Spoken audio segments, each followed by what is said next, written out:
We're here because free speech is under attack. We're here because people are being convinced that socialism works.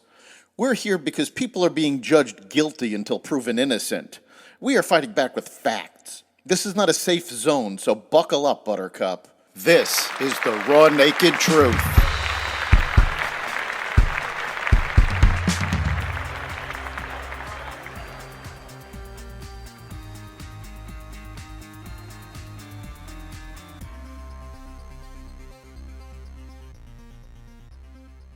Biden's approval rating drops, home sales fall, and more news from around the world.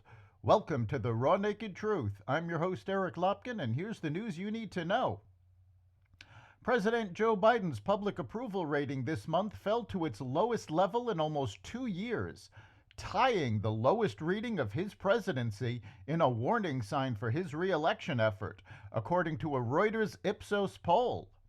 The 4-day poll, which closed on Monday, showed just 36% of Americans approve of Biden's job performance as president, down from 38% in April. It was a return to the lowest approval rating of his presidency, last seen in July 2022.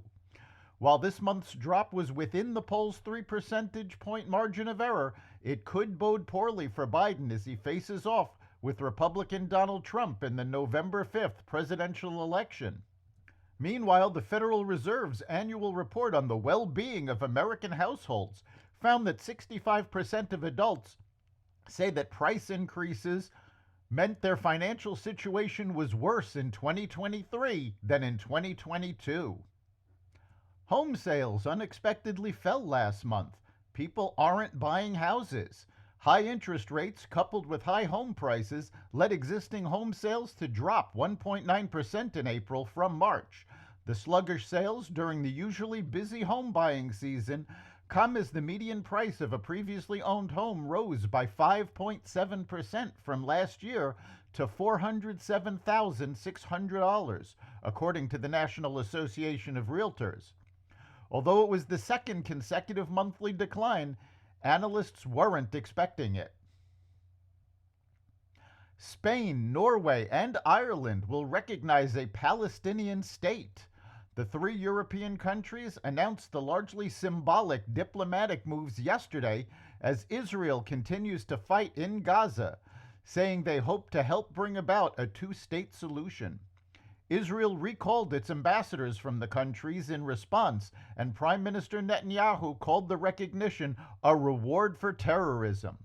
The U.S. also opposed the decisions, with the White House saying the president believes a Palestinian state should be realized through direct negotiations between the parties, not through unilateral recognition.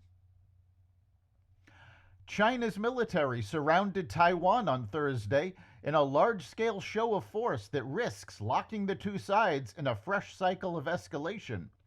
Growing mistrust of Beijing helped propel Lai Ching-te to the presidency of Taiwan, which he assumed earlier this week.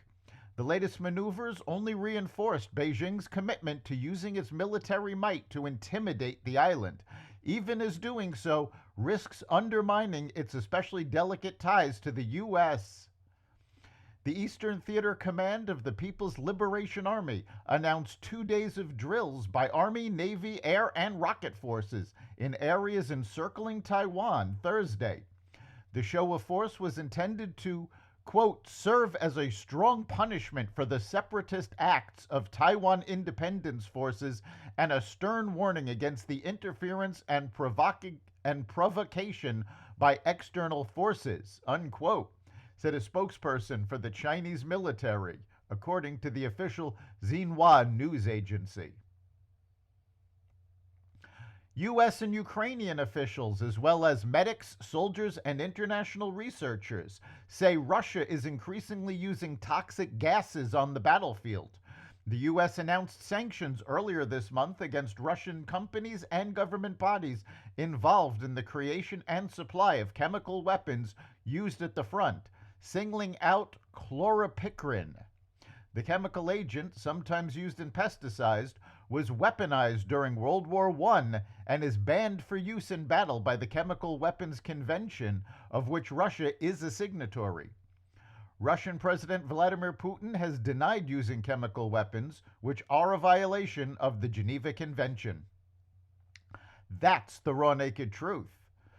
You can catch every episode of The Raw Naked Truth at xvadio.com, the Apple Podcasts app, Google Podcasts, Spotify, iHeartRadio, Audible, Amazon Music, and other platforms that respect freedom of speech. We'll see you next time.